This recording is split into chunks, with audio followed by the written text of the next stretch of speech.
deception, and it's a common phenomenon. It's all built into human lives. In fact, deception is so powerful that it has become a tool in the military. It's accepted as it's an accepted strategy.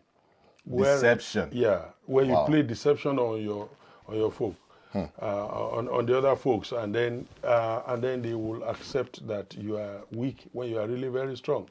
Recently, in the war in our neighborhood here, Russia said they are withdrawing their military, whereas it was a tactical retreat to strike when they were not prepared. So the world was very skeptical.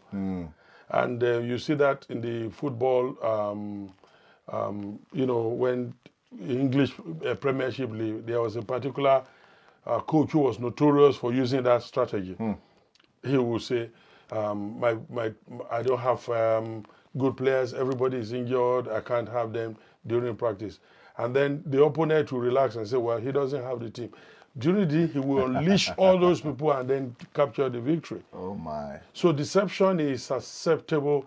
In fact, it's in annals of history, of historical wars, that deception is, because in warfare, everything is fair. Mm. And because in warfare, everything is fair. it's fair. So, and we're living in a war with the devil.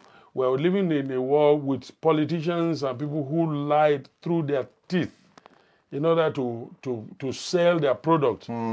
People manufacture things and they will put up all kinds of things the product, is supposed to accomplish. But they really didn't. They know it's not possible. They know it's not going to work that way. But they just do that because they want to deceive people into it. So it's something we live with. I will not say phenomena. It's part of our daily lives. So if that is that serious, then what are we going to do as individuals to insulate ourselves against deception? There are two ways you can do that. Number one, you can do that by being sensitive to God, by being, letting the Holy Spirit, help you to be able to discern spirits, to discern the person who's talking to you. But the other way is by studying about deception and the principles, the methodologies, and the techniques of a deceiver. If you know them and you know how they operate, then you can do something about them. And actually, that's why we wrote this book, the red flags, and out of which we'll be, gleaning some things today, so that people can, So I always say this: discernment is not only what you receive as a gift from God. Yes, sir. Discernment can also be learned. When you know how a deceiver operates, it gives you a leverage to know how to size him up as soon as he's talking. Wow. You say, oh, please, this statement doesn't look like. Discernment can be learned. It can be learned. It's something that you can learn the principle. And I remember one of my brothers, who is a senior banker, in Nigeria, and he read this book. He got it and read it in a couple of days. And then, a governor sent someone, a commissioner, to him to do certain business, and they tried to do something. And the person they sent to him to give a job, the guy was so smooth, everything was great, all that. But because he just finished reading this, he began to see some of the principles there, that if it is too good to be true, then it's too good to be true. Don't be buying into it. You are only deceived from your comfort zone. And you are already hurt by what you don't know. And so there are a couple of things he read, and when you are only deceived from your comfort zone. That's right. Because now, you and I are very comfortable with each other. So when I'm talking to you, your guards are down. Your antenna, your radar, your sensor, everything you have is down. Because of the person who is speaking to you. Now that puts me in the driver's seat to sell whatever product you want to sell, that I want to sell. So the people, to be truly deceived, the people will make you trust them. You have to trust them. That's when we start looking at types of deceivers. You have to trust them. It's that trust they betray by selling you deception. You have to first trust them, and they will give you the opportunity to trust them. Wow. Guys, are you still here? Are you here? Are you hearing what I'm hearing? We're talking about red flags tonight. What are those things that when you see them, you know you can, it says it can be learned. It can be learned. Because if I know how you think and the manner of your communication, then I already know that you put me on edge. You know, like some of the things we look, you know, maybe when we have time, if a person deprives you the right of thought and thinking over, sleeping over an issue, that smells deception already. Now, that sounds like something I have, like here we get a phone call. Yeah. And then they gave you, oh, we have this offer for you, and it's right now, you have to answer right now on the phone, and we can't be tomorrow. Yeah. I always turn it off. Yeah. You know, because there's nothing to, it's not a matter of life and death. No, they don't want to give you time to even think about it. Say, no, it has to be right now as I'm speaking to you. If you don't make it, you are going to lose it tomorrow. Okay, I did without it. I lived without it since yesterday. I could live another day without it. Wow. So these are just basic principles undergirding the issue of protection from deception. You cannot be deceived if you learn those principles. What's so urgent? Why is this so this? Why this commitment? And all that. And here's the principle whereby if you don't ask many questions, sometimes a deceiver does not want you to ask too many questions. Wow. Because you're going to get to the root of the matter anyway. So the more you ask questions, the more irritated, agitated they get. Because they want to operate. That's why religion is a very powerful tool of deception. Wow. Why? Because, you know, it requires that you do not investigate, you do not ask questions, you don't think, just act on it. And the moment a person removes your right of thought, questioning and investigation, then he has bought you over. Yeah. You've lost your way. Because those are the things that made you human. You know, so that's why I said it can be learned. You can learn. Okay, for instance, let's start from, please. Let's start from, let's say, the types of deceivers that we have. Again, we are teaching, he's teaching from the book Red Flags. If you haven't gotten yours, go to, not now, after the meeting, go to Amazon and look for Red Flags by Pastor Segun Olugbemi. You can see his name on the screen anyway. So that's what we're teaching from tonight. So just so you know. Yes, sir. Now, for instance, we have identified about 10 types of deceivers. The first one is the scout. These ones are out. They know what they believe. Now, whether they understand that they're deceived or not is a different ballgame. But they know what they believe, and they are out actively recruiting people. Recruiting, people who will come in, who are going to, follow their belief system, who are going to do whatever it is that they want to do. They want people who will believe them. So they are recruiters. These are scouts. They will give out products. They will give real statistics. They will get on the internet. They will use the social media. They will use radio, every means of communication. They will print out leaflets. They will offer you food. They will offer you anything that can gain your attention until they sell their product to you. They are actively involved. Then we have the bigots. A bigot is fanatical about everything. Whether it's his political views, his religious views, his convictions about certain product, he's fanatical about it. And unless you believe the way he does, then he doesn't see you as being a human at all. So he will do everything to castigate you for believing differently from him. He's just a bigoted fellow. And so he sees from that narrow prism. Now that's different from the first one, who is a scout, because you can literally say, why are you distributing literature? Why? This one is coming, from the point of that pious understanding to say, look, this is it. This is where we should be going. This is the only way to think politically. Then we also have the moralizer. The moralizer attacks, he says his self-righteousness, and then attacks everyone else's moral to project himself as good. So he will condemn everyone, and he will be doing that from the point of his strength. In other words, this guy has dealt with the issue of the love of money. He has dealt with, probably he has dealt with certain aspect of his life. He is not getting angry publicly. But then he is immoral. He has other things. He will never go in attack against those things. Wow.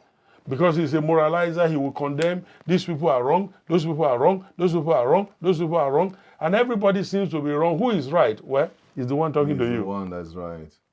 So you see how every one of these people operate different from the other. Now, we're looking into deception in case you just joined us. Red flags, but basically deception, how people easily get, or how we get deceived. There are foundations, there are reasons why people get deceived, and this is what we're talking about in case you just joined us. Yes, sir. Yeah, and another set is, which most people are familiar with, are the charismatics. Huh. These ones are they are blessed with good looks. They have good language. They have the word. They have this. They have gifts. They have good singing. They have things They can that talk smooth. mesmerize people. Wow. You know, things that can mesmerize their followers. People they say, oh, when I watch him, oh my God, you can't but love him. So if he will compensate for all other ills and negativism and moral failure, flaws. the other flaws, he will compensate for that with his charisma. So that the moment you say, can't you see? Why are you so blinded by, following people without, you can't, the people cannot see what you are talking about because of his charisma. And these are the charismatic deceivers. So they are where they are. They see the man doing wrong things. They see him doing wrong things. And yet they will keep following. Then you say, but why are you doing this? Don't you say this? And then you are wondering, it's something similar to when young ladies come or something. They say, oh, a young man, oh, I saw her. She's a beautiful woman. And I said, take it easy. Have you considered this? They say, oh, no, you don't need to look. And I said, love is blind. His neighbors are not. And if he's a she, then love the neighbor to love. Her neighbors are not. Sir, hold on. I'm sure you have heard the word before. Love is blind. Yeah. Did you hear what he said? Yeah. You can say love is blind, but their neighbors are not blind. Yeah, neighbor to love is not blind. That's why you are able to see things that the person who says he's in love is Does not see. Wow. So you can't just throw those things. So we let charisma and all that, deceive us into what we want to believe. Whereas if you just take a step back and look at it again dispassionately, that is disconnecting your emotion from the person or the system, the situation, you are likely to see that, wow, I should not be in this place. I'm trying not to jump ahead because you're probably going to get there. But I'm just, what kept coming to my mind is like, when one gets deceived, there is something in you that is longing for that too. That's right. The fact is, there are no victims of deception. There are always willing participants. All right, so here we have a couple of equipment here, some Apple products and other things, and then maybe we have Samsung, then we have other things. Yes, sir. If you use the remote of Samsung on Apple TV or Apple whatever or some other thing, it's not going to work. Huh. But if I use my remote on your device and it works, then they have similar components. There's something in them. There's something in them that love deception. Because God doesn't allow a person to get deceived. Ultimately, if you love the truth, if you have the love of the truth, you will not be deceived. Because the scripture says, because they did not receive the love of the truth in their heart, he allowed the deceiver to have a field day. To deceive them, to begin to say, hey, okay, if this is what you want to do, okay, go ahead and believe this. So if you love the truth, because truth speaks from inside. Truth doesn't speak from outside. If a person is truthful, if he's preaching, if he's teaching, something on the inside of you tells you, this guy is preaching the truth. Something will agree from inside. From the inside. In fact, sometimes a preacher preaches, and I experience that a lot, that people, I've heard pastors, I've had people who will come to me and say, we don't understand in our head details of what you are saying. We don't get it, but I know you are saying the truth. You say, my heart, there's something in me limping for joy because you are liberating me, but I don't understand yet. Wow. I'm going to listen to it 3, 4, 5 times. So if you have the love of the truth in your heart, then you're not going to be deceived. You won't be deceived because of the love of the truth that you have in your heart. Right. Then, then we have the traditionalists. The traditionalists are some of the funniest people because everything they say and do is gauged from the conservative point of view. They don't think there's any other truth other than the traditional ways of viewing as it was in the days of old. So it is now. So shall it ever be, world without end.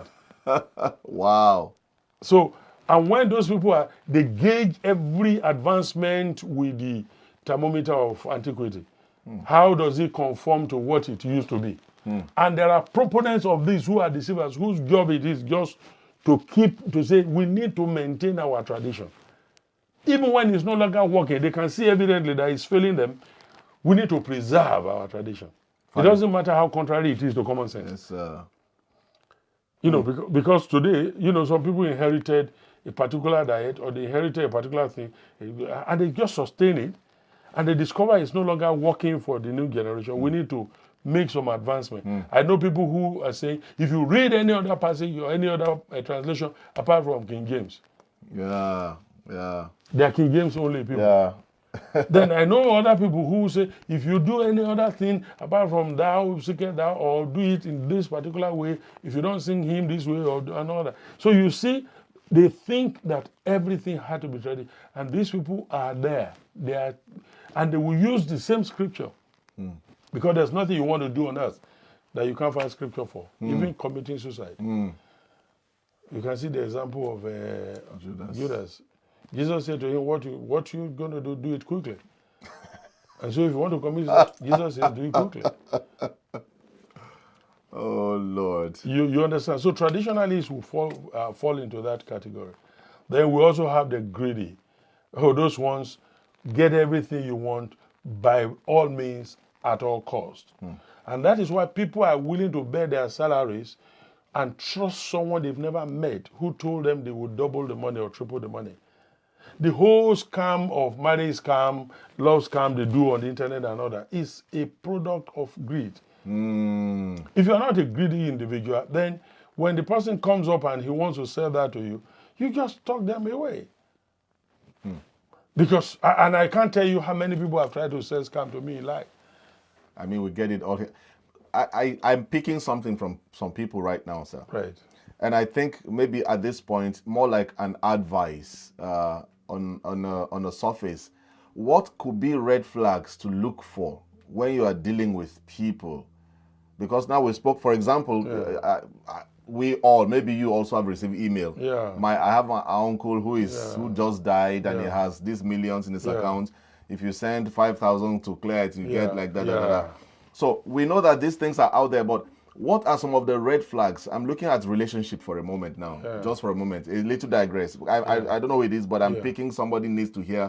What are in life as an elder statesperson? What are some things, not just about the law now, what are red flags that one can look at and when you see that, say, when you see this kind of a thing in a relationship or in your place of work, this is a sign of immaturity or a sign that you are being scammed or a sign that there's an abuse. Okay, it's just a part of what I mentioned. If you see an individual who is trying to sell you a product or you're in a relationship and the person is not forthcoming, he doesn't like to answer questions, it's a red flag. Now you want to get married to an individual, he doesn't want to tell you his background. How are you to marry him with his background? That's a red flag. That's a red flag. Because then we all have foundation, we all have background, we have cultural, we have spiritual, we have mental, we have environmental backgrounds. And if you are going to marry a person, you are marrying him collectively with all those. So if he's coming from a divorced, parents, a broken home where the parents are divorced, why did they divorce? What do you know about it? What did you learn from it? What are his convictions? And then you have lots of questions. And they don't like asking questions. How do you get money? How do you spend money? How do you do this? Some time ago I was watching on the TV and a woman said, I've been married to my husband for 20 years in the US. For 20 years. And then I've never seen his colleagues. I've never been to his office. I don't know the work he does. Wow. And it was Steve Harvey who was asking, hey, Steve. And Steve said, do you live well? I said, yeah. Do you spend, does he take care of you? Are you comfortable at this? And I said, the guy is into drug dealing. There's no way you are married to someone for 20 years. You have not been to his office. You don't know where he works. You don't know his colleagues. You've never seen any of them. You've never seen anybody from the office. You live well. No address, and you live well, above average, and you don't know his office address. Nothing. But the guy says he's selling drugs. He's dealing in drugs. Those are the businesses that don't have permanent address. Red flags. You understand? So it's a red flag. If a person is unwilling to address what his background looks like, you say, when did you give your life to Christ? You say, I was born again from my mother's womb. When did you do this? I was called a prophet from my mother. We all were called, but we had to come to the realization of who we are in Adam, and then come into Christ, giving our lives to Christ, and then move into the call. So if a person, number one, doesn't want to answer question, that's a red flag. Then the other thing is, if a person is talking and trying to persuade you to make decisions without giving you the right of thought, he cannot say, go and think about all I've said. When we meet tomorrow, we will conclude this. Just think about it, do your research. If you think you're interested, we will talk about it. If it's, you know, they're waiting right now, is the best offer you have. You know, this property is, if you wait till tomorrow, you're going to lose it, and this is going to, that. Just know that is deception. Why the haste? It's not life and death. Why the haste? Why are you not going to give me breathing space? So if I'm going to I want to get married to an individual who continues to say, it has to be this year, it must be this year, or nothing else. Yes, sir. And they say, but we need to do things properly. I don't know you enough. How about this? How about meeting my family? How about this? Don't worry, we will settle that later. Something is not right. I know there's a lot in this book, and you just have to get it, to get all we're saying. But there's a thought in my head. Yeah. How about self-deception? Of course, it's called the grandfather clause, or the mother of all deception. Is the mother of all deception. Let me ask the question this way. What are the red flags to self-deception? Oh, red flags to self-deception. Because a lot of people are self-deceived, but they don't know. Yeah, no. Everyone who is self-deceived always knows. You know when you are deceived. Because if you are not, you know, when we're talking about self-deception, it is not accidental. You work with certain information. There is something